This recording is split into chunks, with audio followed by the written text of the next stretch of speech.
por medio del apóstol Pedro, el Señor le dice a los lectores que primeramente recibieron esa primera epístola de Pedro, les dice: humillaos pues bajo la poderosa mano de Dios para que Él os exalte a su debido tiempo. Esa es una orden, una exhortación, no solo para aquellos que leyeron la Escritura en aquellos tiempos cuando recibieron la carta que Pedro escribió. Obviamente es aplicable a nosotros, es para nosotros también el deseo del Señor que nos humillemos ante todo lo que Él es. Pero el Señor Jesucristo dijo: cualquiera que se ensalce será humillado, significando que no todos se humillan. Todo lo contrario, muchos, y creo que podemos decir que en algún momento todos nosotros nos ensalzamos, nos levantamos, queriendo ser o aparentando ser más de lo que somos, nos vanagloriamos. Y el Señor dice: cualquiera que se ensalce será humillado. En vista de que no todos se humillan, entonces el Señor en algún momento los va a humillar. Y es precisamente la situación que tenemos en este capítulo 4 de Daniel, como una continuación de lo que comenzamos anoche. Anoche hablábamos de ese sueño aterrorizador, alarmante que Nabucodonosor tuvo. Y logramos examinar algo de los detalles en cuanto a la introducción, cómo él tuvo ese sueño, cómo llamó a los consejeros para que le interpretaran el significado del sueño, y al fin entonces vino Daniel. Tienen en sus hojas ahí el resumen. No vamos a leerlo, pero sí vamos a leer la aplicación, porque ahí es donde queremos llegar. No solo queremos examinar la Escritura y entender lo que ahí dice, pero siempre la pregunta: ¿y esto qué significa para mí? Es la aplicación. La Biblia enseña la supremacía de la persona y poder de Dios sobre todo, pero el ser humano, y eso es universal, el ser humano en su orgullo espera hasta tener alguna aflicción o dificultad para reconocer su propia pequeñez y la grandeza divina, humillarse y someterse a él y públicamente reconocerlo ante los demás.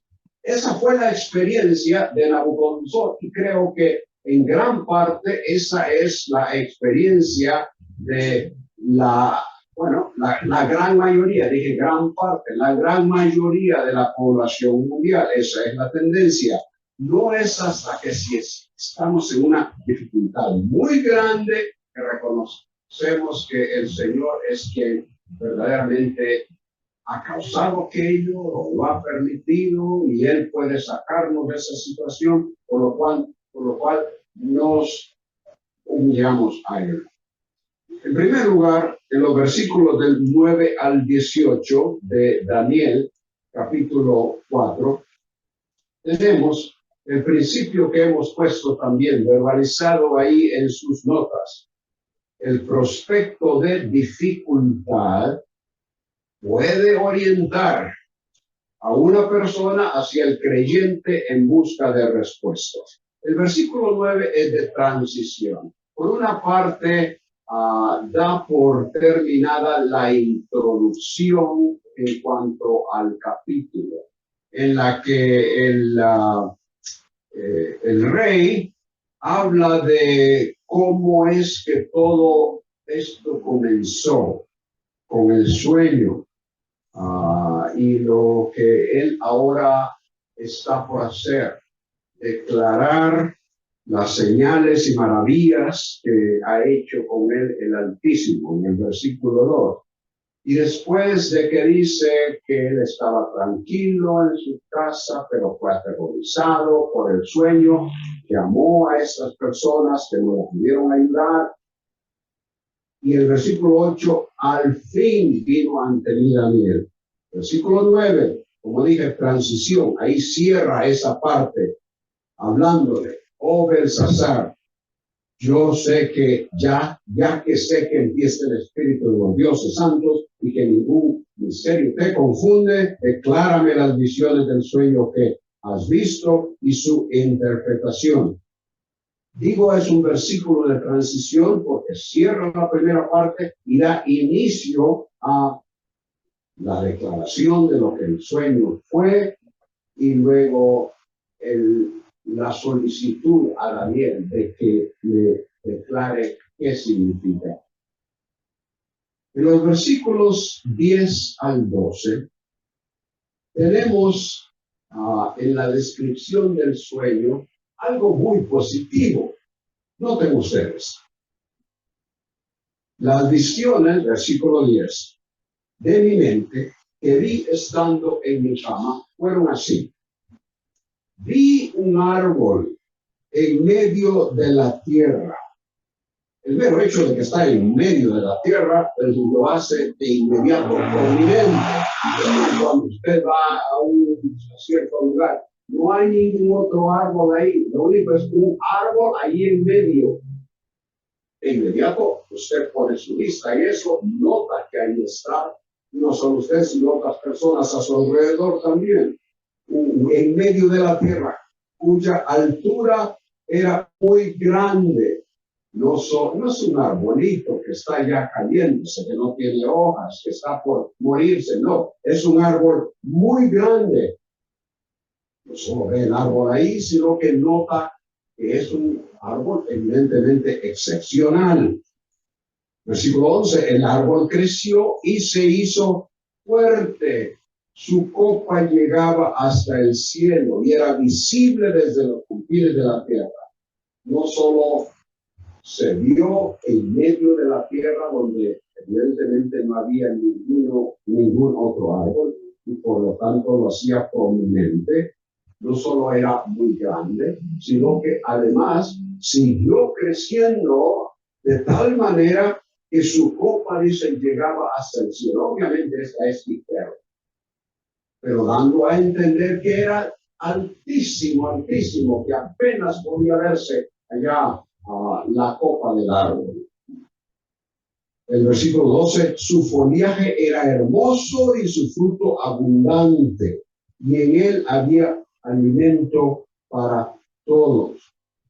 Lo notorio de su aparición inicial fue sobrepasada cuando sorpresivamente creció aún más. Y ese crecimiento es tan notable que da la impresión de alcanzar el cielo, lo cual es obviamente, como dije, hipérbole. La idea de un árbol que crece fuerte pareciera entonces indicar su solidez para soportar los elementos, la lluvia, el viento, el calor y el frío, sin sufrir los daños que, de otra manera, estos podrían ocasionar. En el versículo 12, como dijimos, describe su hermosa apariencia y lo extenso de su producción, la cual es suficiente para alimentar a todos, así como también para proveer sombra protectora a los animales del campo, y en sus ramas todas las aves pueden encontrar un amplio espacio para morar. Alimento para todos los seres vivientes, para toda carne, dice la Biblia de las Américas. Para todos los seres vivientes, dice la Biblia de las Américas, para toda carne, dice la Reina Valera. Y eso, desde luego, incluye tanto a seres humanos como animales. Todo esto es positivo. El énfasis es de crecimiento, de admiración, de hermosura, de abundancia, de provisión, de protección. Todo positivo. No hay nada que hasta allí hubiese asustado o aterrorizado al rey cuando eso llegó a su mente. Ahora, en el versículo 13, del versículo 13 al 17, tenemos algo totalmente opuesto, negativo. Lo grandioso, admirable y provechoso del árbol, con todo lo positivo, pasa a una escena que, aunque no nos habla de total destrucción, sí indica un marcado decaimiento, abandono y específicamente juicio. Juicio que se puede ver en los versículos 13 y 14. 13 dice: en las visiones evidente que vi estando en mi cama, he aquí un vigilante, un santo, descendió del cielo. De inmediato se sabe que el personaje es sobrenatural. Desciende del cielo y se le describe como vigilante, un santo. ¿Quién habría sido ese vigilante, ese santo? Bueno, en la literatura del período entre el Antiguo Testamento, entre el Antiguo y el Nuevo Testamento, entre los dos testamentos, esos libros que llamamos apócrifos, la palabra vigilante se usa con referencia a ángeles. Y creo que esa es la situación. Desciende del cielo. Es un personaje descrito como santo. Y dice que en el versículo 14 desciende clamando fuertemente: derribad el árbol. Noten los verbos en este versículo, las palabras de acción. Derribad el árbol, cortad sus ramas, arrancad su follaje, desparramad su fruto. Como resultado de todo eso, huyan las bestias que están debajo de él y las aves de su rama. De manera que todo lo bonito, lo grandioso, lo impresionante, lo admirable, la visión inicial en cuanto a este árbol, viene a tornarse en algo de decaimiento, como dije, y específicamente juicio, porque el personaje que está diciendo esto, dando esta orden, es un personaje que desciende del cielo. Es un ángel, un santo. Por lo tanto, lo que aquí tenemos, como dije, es el inicio de un juicio que se lleva a cabo contra este árbol. Ahora, en el versículo 15, la primera palabra que tiene en la traducción de la Biblia de las Américas es pero. Les dije que notaran los verbos: derribar, cortar, arrancar, desparramar, y como resultado huyan las bestias. Pero, y eso va a indicar que el juicio que se está proclamando contra ese árbol no es total, definitivo en ese momento. Pero dejad en tierra el tocón con sus raíces. Y ahora noten: con ataduras de hierro y de bronce entre la hierba del campo, que se empape con el rocío del cielo y comparta con las bestias la hierba de la tierra. El tocón o pequeño tronco que queda en este versículo representa a la persona del rey que queda reducida al nivel de una bestia del campo. ¿Cómo sabemos esto? por lo que nos dice el versículo 16. El versículo 16 es clave porque ya pasa de ser sencillamente un árbol a representar a una persona. Noten el simbolismo del versículo 16. Sea cambiado su corazón de ¿qué? De hombre. Ya no estamos hablando específica y exclusivamente de un objeto, de un árbol, de una planta, que obviamente está viva, ¿no? Con todo el crecimiento que ha mostrado. Pero ya no es estrictamente eso, porque se habla de corazón de hombre. Y séale dado corazón de bestia. Y pasen sobre él 7 tiempos. Esto viene a ser la sentencia que se pasa sobre este árbol.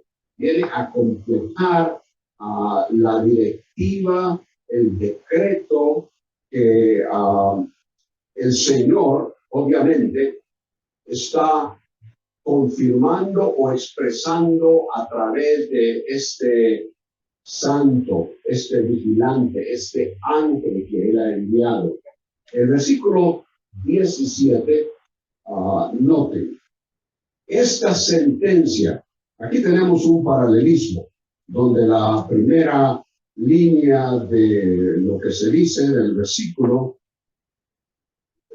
es complementada o es paralela en este caso a la segunda línea. Noten, esta sentencia es por decreto de los vigilantes y la orden es por decisión de los santos. Estas no son dos cosas diferentes. Sentencia es paralela a la orden y decreto es paralelo a la decisión. Y la palabra "y" que une a esas dos declaraciones, a esas dos frases, viene a complementar lo que se dijo al principio y aún podríamos traducirla como es decir, esta sentencia es por decreto de los vigilantes, es decir, la orden por decisión de los santos. Vigilantes viene a complementar o a ser paralela a la palabra los santos. Ahora, que sean ellos los santos. Noten que ya ahora no está hablando de un solo personaje, no un santo, un vigilante. Las palabras ahora son en plural, vigilantes, santos. Ahora, que sean ellos los que hablan y comunican y aún ejecutan lo que se ha determinado con el árbol, no necesariamente indica que son los santos ángeles los que determinan el juicio de lo que ha de suceder. Es el Señor quien delega a sus servidores esa comunicación y ejecución de sus propósitos. Un momentito, con permiso.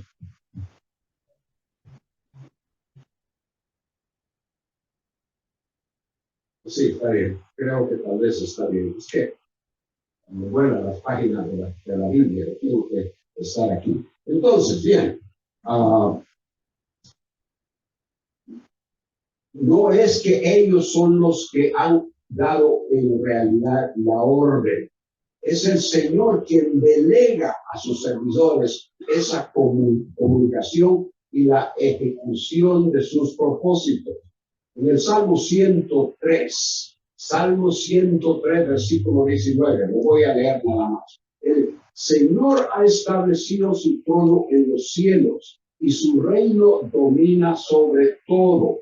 Bendecid al Señor vosotros, sus ángeles poderosos en fortaleza, que ejecutáis su mandato, obedeciendo la voz de su palabra. Bendecid al Señor vosotros, todos sus ejércitos que le servís, haciendo su voluntad. Vamos a mover esto, Sandra, otro poquito más. Gracias. Entonces, los santos, los vigilantes, estos ángeles, están allí para realizar la orden, el decreto, lo que el Señor ha determinado. Yo creo que me lo tanto, ¿no? Porque estoy luchando aquí. Bien. Ahora, todo esto, noten la segunda parte del versículo 17, es con el fin. Hay un propósito en lo que está sucediendo. Hay un propósito en la orden, en el decreto, en la sentencia que estos ángeles van a ejecutar. Con el fin de que sepan los vivientes, y noten que el propósito es universal, no es individual para el personaje a quien el árbol representa. Sí, le va a tocar a él, pero en última instancia el Señor desea que los vivientes sepan que el Altísimo domina sobre el reino de los hombres y se lo da a quien le place y pone sobre él al más humilde de los hombres. De manera que el Señor está comunicando algo a Nabucodonosor, desde luego, porque un poco más adelante, en la interpretación en sí, se le va a decir, tú eres el árbol. Pero va más allá de Nabucodonosor. Es para todos los vivientes en el antiguo Medio Oriente. Y es obvio que es para todos los vivientes en todo momento, en todo lugar, en toda época, aún ahora, 2024, para nosotros. Que reconozcamos que todo está bajo el control, bajo el poder, bajo la soberanía del Señor.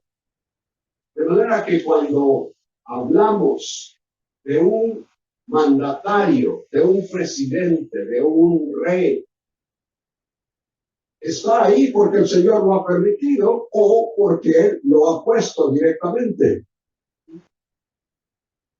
Lo cual se nos hace un poco, al pensar en la realidad de eso, se nos hace un poco difícil todas las críticas que hacemos, ¿verdad?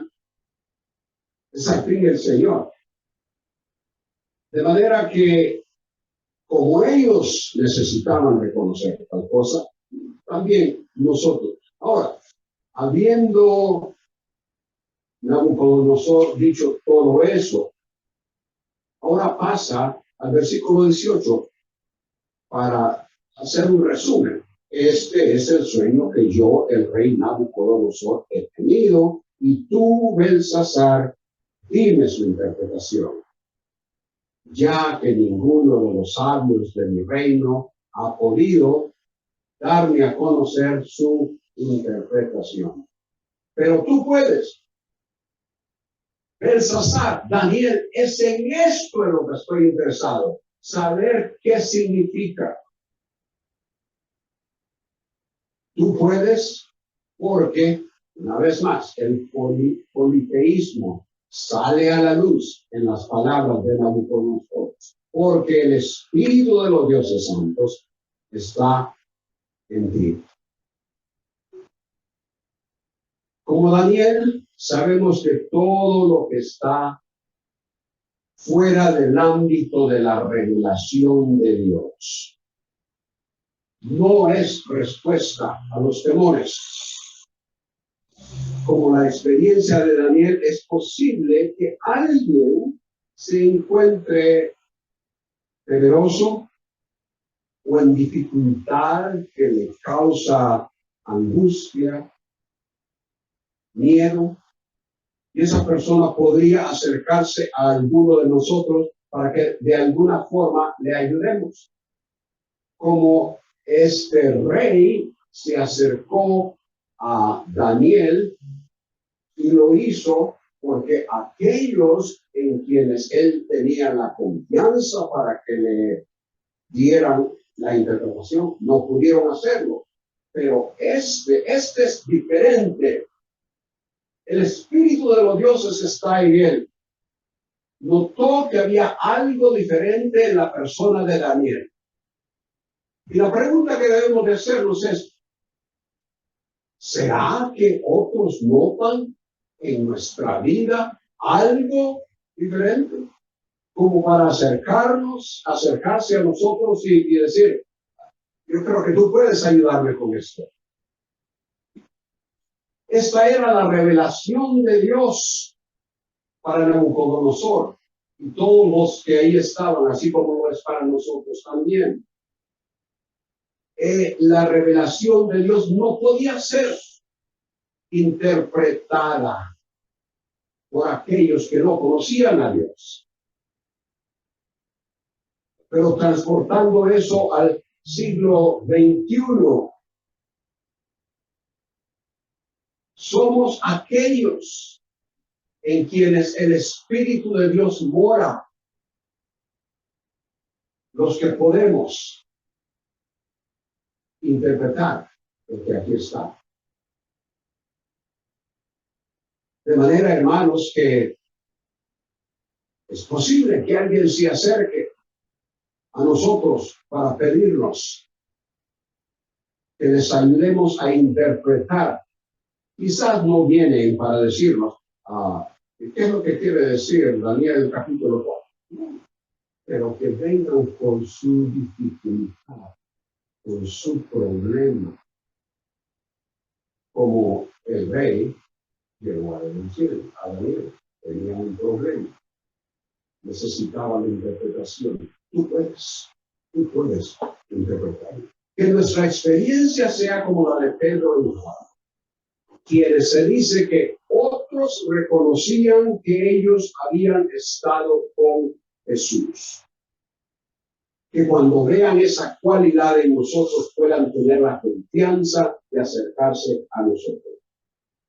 El prospecto de dificultad es el principio que hemos estado explorando. Puede orientar a una persona hacia el creyente en busca de respuestas. En segundo lugar, los versículos 20 al 27, el siervo de Dios debe claramente explicar la realidad de las advertencias de la palabra y lo que Dios requiere. Y de una forma u otra, esto ya lo hemos mencionado en varias ocasiones, y la razón es simplemente por eso, porque el rey continúa acudiendo a aquella persona quien él cree al fin y al cabo que puede ayudarle a solucionar lo que a él le ha inquietado. Y lo que sucede es que Daniel en cada ocasión explica claramente las advertencias de la palabra y a la vez lo que Dios requiere. En los versículos 20 y 21, Daniel inicia su respuesta al rey y prácticamente repite los mismos detalles que el rey dio al relatar su sueño. Pero estos dos versículos corresponden a la parte inicial del sueño, lo bueno, lo favorable, lo que habría sido agradable al rey cuando primeramente esa imagen llegó a su mente. El versículo 22 es una confirmación de lo que posiblemente el rey pensó. Versículo 22. Eres tú, oh rey. Y vamos a intercalar aquí que como el árbol te has hecho grande y fuerte. Tu grandeza ha crecido y ha llegado hasta el cielo, y tu dominio hasta los confines de la tierra.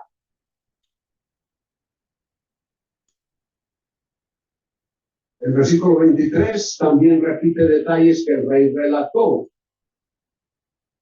Habiéndolos leído ya, no los vamos a leer otra vez.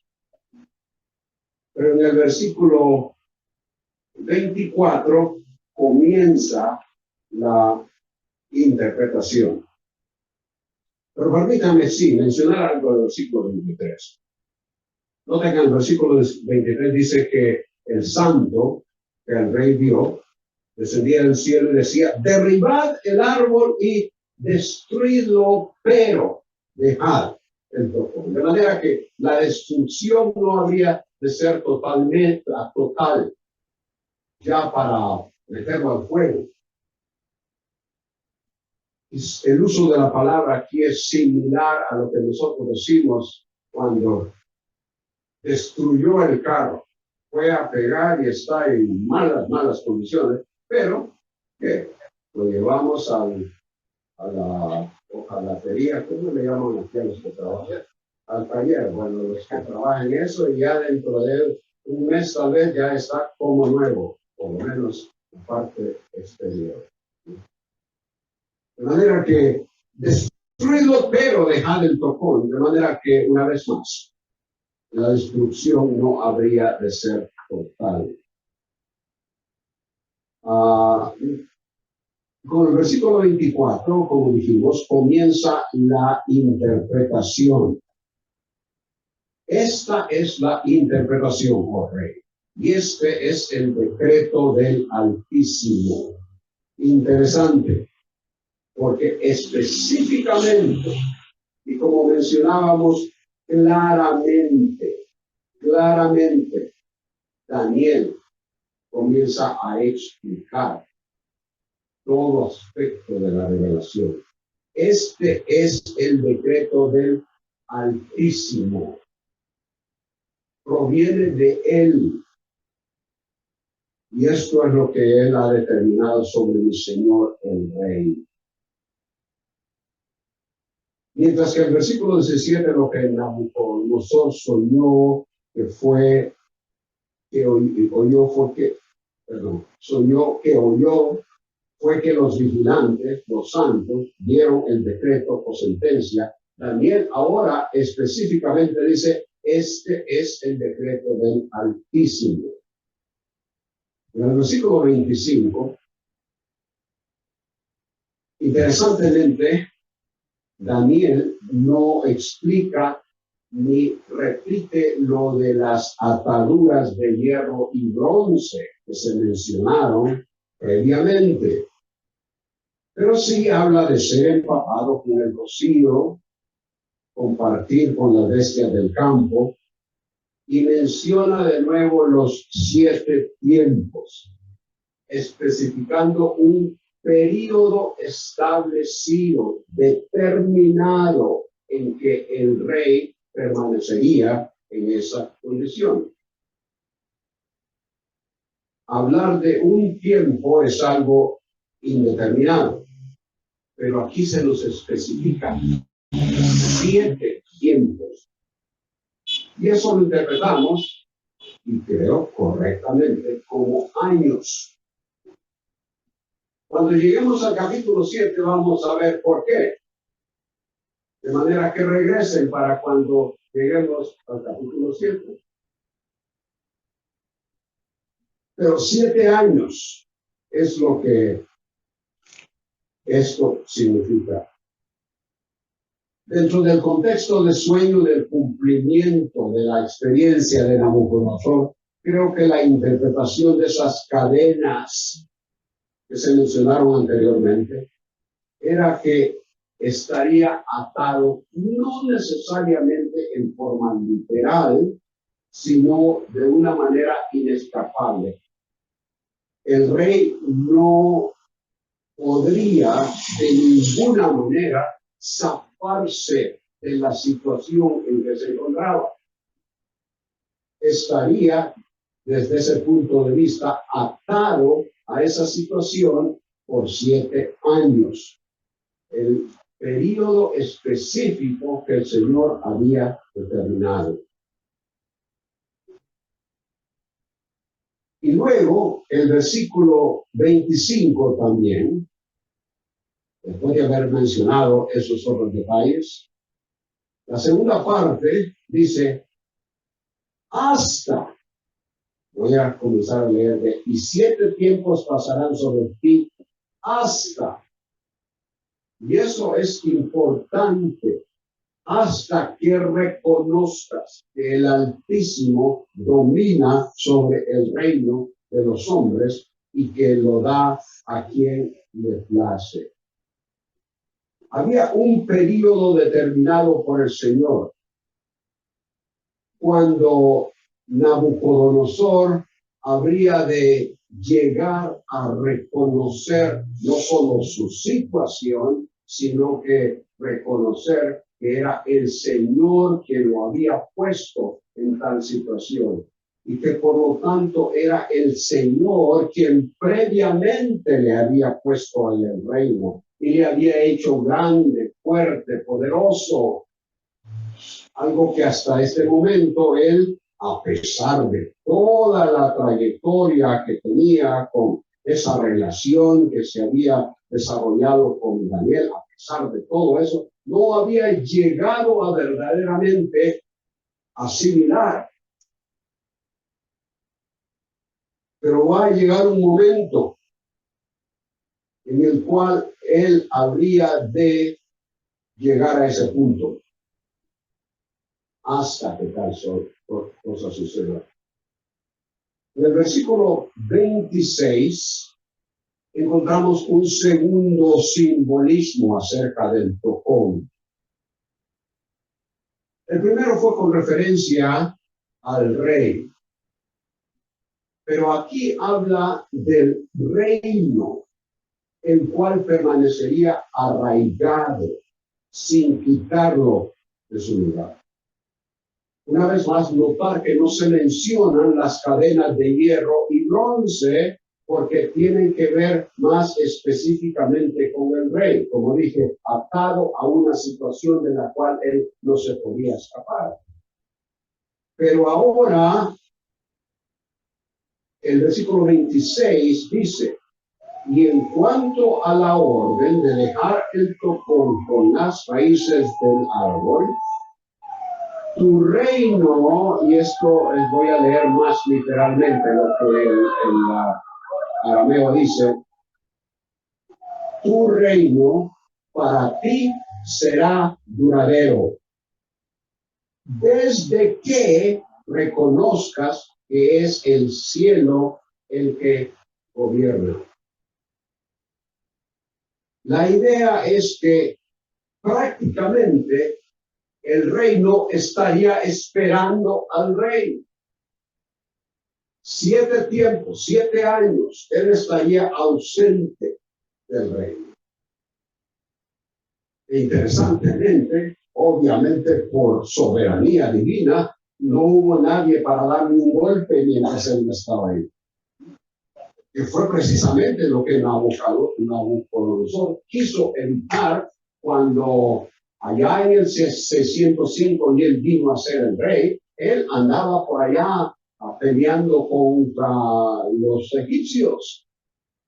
Y él no era rey todavía, su padre Nabucodonosor era. Pero le avisan que Nabucodonosor ha muerto. ¿Y qué hace? Se va por el desierto. La manera más rápida de llegar, no por el camino usual, el creciente fértil que le llaman, sino por la forma más rápida de llegar a Babilonia. ¿Por qué? Porque no quería que alguien se le adelantara. Pero ahora, bajo la soberanía de Dios, el rey no te va a esperar. Eso es lo que yo he determinado.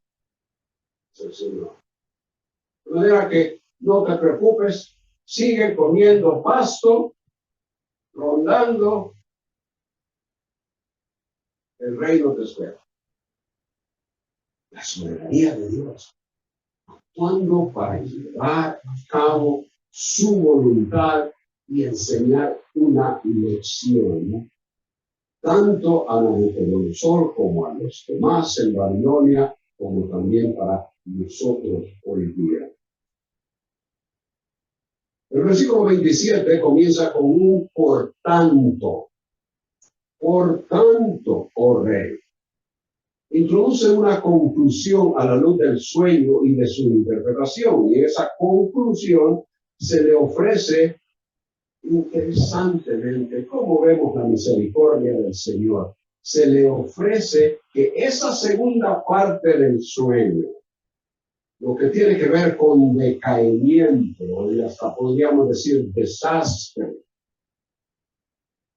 abandono, se le ofrece que esa segunda parte del sueño y específicamente el juicio no suceda, sino que la prosperidad que representaron los versículos 10 al 12 al principio del sueño continúe.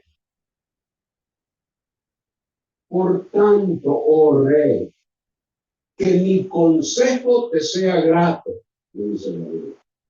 Pon fin a tus pecados. Hazlos a un lado. No continúes en la misma forma que te has conducido. Pon fin a tus pecados, no pescados, pecados. Con justicia y a tus iniquidades mostrando misericordia a los pobres. Quizás sea prolongada tu prosperidad. La idea de pobres aquí son los personajes que están en la escala social más baja, que seguramente el mismo Nabucodonosor había usado para los grandes proyectos de construcción al cual él se había dedicado por años. Porque la construcción en Babilonia fue extensa. La puerta de Ishtar, 15 metros de alto, 16 metros hacia abajo. De manera que para eso se necesitaban muchas personas. Muros dobles, uno de más de 7 metros y otro, no recuerdo cuán era su espesor, pero era una ciudad magnificente. Para eso se necesitaban trabajadores. Ahora, los habría tratado bien. Por lo que sabemos, en base a los estudios de la antigüedad, podemos determinar que la palabra clave era opresión. Y creo que ese es el contexto de lo cual se le dice, con lo cual se le dice a tus iniquidades, mostrando misericordia a los pobres. Y noten cómo termina, quizás sea prolongada tu prosperidad. Existe la posibilidad, si está dentro de la voluntad del Señor, de que haciendo lo que Él te indica, tú no tengas que pasar por esa situación. Si el rey deseaba continuar la prosperidad que Dios le había concedido, debería conscientemente realizar un cambio en su conducta. Algo importante de considerar es que corregir la conducta y hacer enmiendas, aunque necesario, no era independiente del reconocimiento que Nabucodonosor habría de hacer acerca de la supremacía y soberanía de Yahweh, de Jehová, del Dios de Israel. Una vez más, en el versículo 25, todo esto va a suceder hasta que reconozcas que el Altísimo domina sobre el reino de los hombres. Él necesitaba reconocer eso y enmendar su conducta. Pero la mera enmienda de la conducta no sería suficiente. Así es hoy. Buena conducta, buenas obras, actitud favorable hacia los demás. Son cosas buenas, pero no suficientes para ser aceptable a Dios. Estas cosas deben de ser una expresión de la sumisión a Él, el reconocimiento de su grandeza, poder y exclusividad como un único Dios. El siervo de Dios, como Daniel, como nosotros que lo conocemos, debe claramente explicar la realidad de las advertencias de la palabra y lo que Dios requiere. Hay muchos ejemplos de eso en el Nuevo Testamento, pero ya me hicieron señas. En tercer lugar, el orgullo o la posición impiden reconocer la verdad bíblica acerca de Dios y aseguran el cumplimiento del juicio anunciado. El versículo 28 es un triste comentario de la extrema terquedad y lo testarudo que es el ser humano. Al rey se le explicó con toda claridad la interpretación del sueño y cómo éste tenía que ver directamente con él. Todo lo que Dios le había permitido y cómo lo había favorecido, así como lo que le esperaba en el futuro. Pero también se le aconsejó de la posibilidad que esa parte del sueño, esa parte de decaimiento, abandono y específicamente juicio no sucediera, pero el ser humano no solo es terco, testarudo, sino que incrédulo. No tengo versículo 28. ¿Qué comentario? Todo esto le sucedió al rey Nabucodonosor. Estaba la posibilidad de que no sucediera, pero le sucedió porque es obvio de los próximos versículos que él no siguió el consejo que Daniel le dio. Todas las semanas, siervos comprometidos con Dios proclaman su palabra, en la que múltiples veces somos confrontados con la palabra del Señor, con la imperante y continua necesidad de sumisión a Él y de alejamiento del pecado. ¿Qué hacemos con esas exhortaciones? ¿Somos como Nabucodonosor? ¿Las escuchamos y las olvidamos? ¿Las ignoramos? ¿Las desechamos? Si ese es el caso, ¿cómo podemos esperar así la bendición del Señor? El versículo 29 parece indicar el plazo que el Señor le dio al rey, pero que él despreció. Dice el versículo 29, 12 meses después, habían pasado 12 meses. Y hasta este momento, ese decaimiento, ese abandono, esa situación que se le anunció, no se había llevado a cabo, no había sucedido. Y supongo quizás tal vez que Nabucodonosor pensó, quizás le impactó lo que le dijeron al principio. Y dijo, voy a pensar un poco más. Voy a evaluar la situación. Pasó una semana, pasó un mes, pasaron 2. Y como nada sucedía, pues a lo mejor solo fue un sueño. Como tan fácil es decir, hermanos, ¿escuchaste lo que el pastor nos explicó en la exposición de la palabra? Francamente, necesito confesar al Señor. Paso una semana. Pasan 2. Bueno, al fin se olvidó. Esa es la naturaleza humana. Y por esa razón debemos de estar constantes. Cuando llegamos a escuchar la palabra, hermanos, debemos de estar preparados para decir, Señor, vengo con corazón abierto para que tú me hables, que me ayudes. a escuchar, y no solo para que entre por un oído y salga por el otro, sino que penetre en mi corazón y que cambie mi vida. Esa es la actitud que Nabucodonosor no quiso tener, pero que es necesario para nosotros hoy día.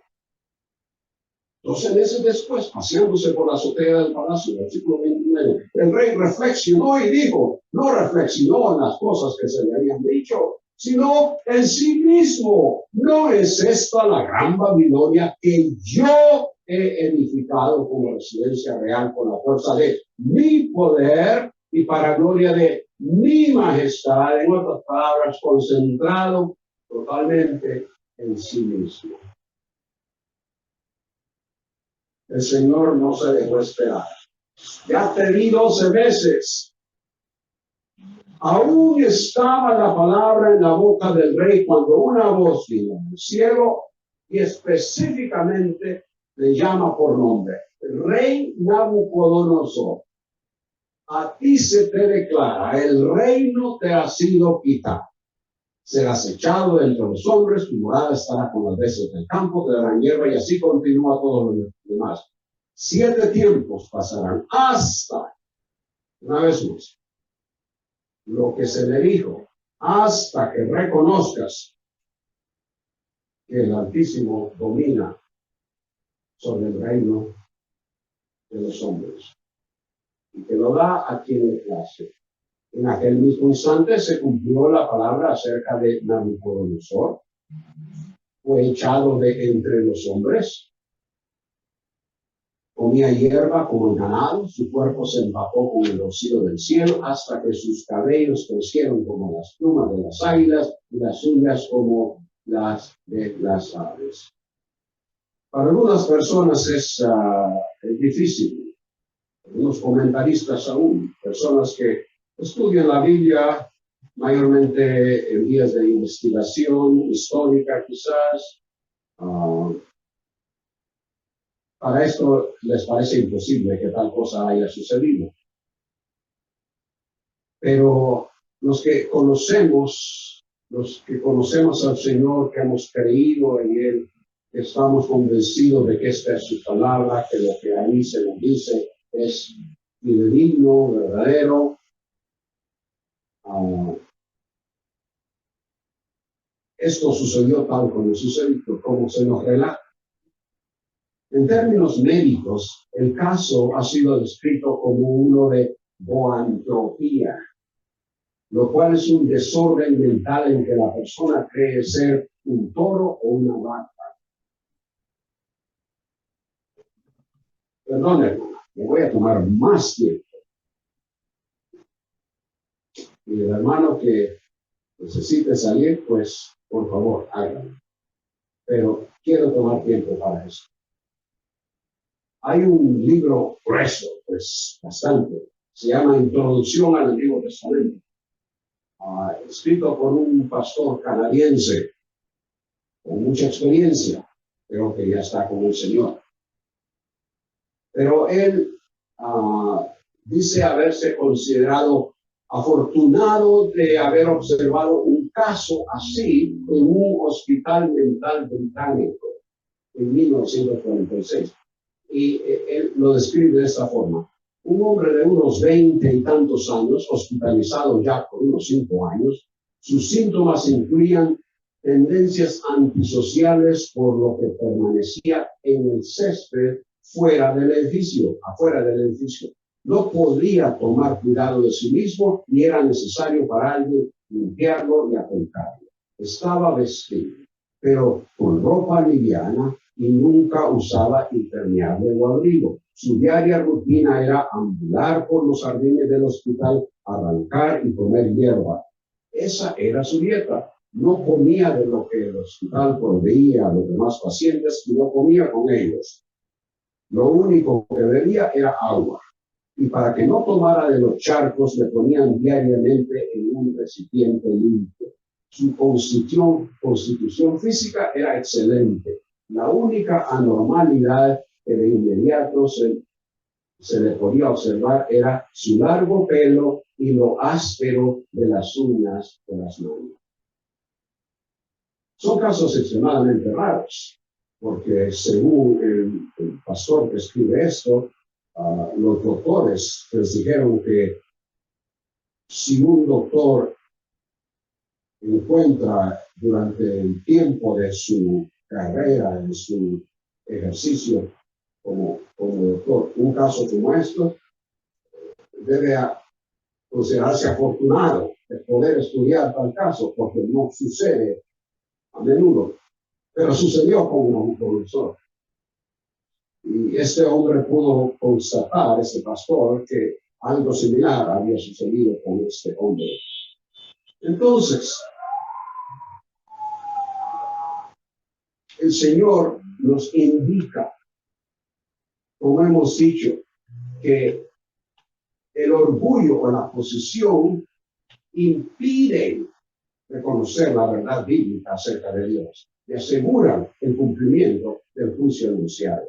Eso puede suceder también con nosotros. Cuidado, el orgullo o la posición pueden impedirnos reconocer la verdad bíblica que el Señor con la cual nos confronta cada vez que abrimos su palabra.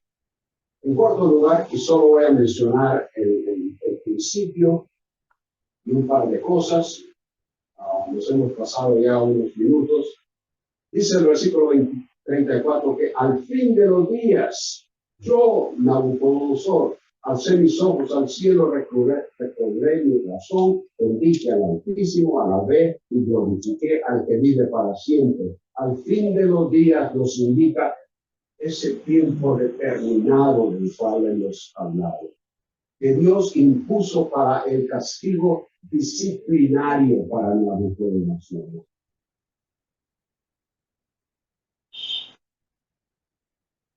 Eso es lo importante del pasaje, creo, que en la aflicción de la condición a la que había llegado, Nabucodonosor, humillado, reconoció la supremacía y la soberanía de Dios. Y ya con su completo uso de razón, nuevamente, entonces dice, alabé y glorifiqué al que vive para siempre. Y la razón es porque su dominio eterno, su reino permanece de generación en generación. Todos los habitantes de la tierra son considerados como nada. La idea ahí es que en comparación a lo que Dios es, todos nosotros somos prácticamente nada a causa de la grandeza que Él es. Y a la vez, siendo nada, Él nos ha visto, nos ha tomado cuenta. Nadie puede detener su mano ni decirle qué has hecho. En ese momento, versículo 36, regresó a mí mi razón y mi majestad y mi esplendor regresaron, el mismo verbo, para gloria de mi reino, mis consejeros, mis nobles vinieron a buscarme, y como resultado entonces, ahora yo, Nabucodonosor, alabo, ensalzo y glorifico al Rey del cielo, porque sus obras son todas verdaderas y justos sus caminos. Él puede humillar a los que caminan con soberbia. Entonces, la persona en aflicción, como Nabucodonosor en esa hora, debe acudir a Dios en reconocimiento de lo que Él es y en sincera y pública sumisión a la verdad. Dios, Santiago 4, Dios resiste a los soberbios, pero da gracia a los humildes. Por tanto, someteos a Dios, resistid al diablo y huirá de vosotros. Acercaos a Dios y Él se acercará a vosotros. Y al final, versículo 10, humillaos en la presencia del Señor y Él os exaltará. Oremos. Nuevamente, Padre, reconocemos que en muchas ocasiones nosotros que no tenemos ninguna autoridad, ninguna grandeza como la que tuvo Nabucodonosor. También, Señor, podemos ser orgullosos, podemos rehusar, podemos poner dilación a lo que tu palabra dice y no practicarlo. Señor, la única forma, reconocemos, que nuestras vidas pueden verdaderamente ser aceptables a ti en su totalidad, es cuando a diario, momento a momento, nos humillamos ante ti, reconociendo todo lo que puedes, toda tu grandeza, toda nuestra pequeñez y la necesaria situación de continuamente depender de ti. Padre, ayúdanos, bendícenos. Sabemos que tú deseas estar en el nombre de Cristo. Amén.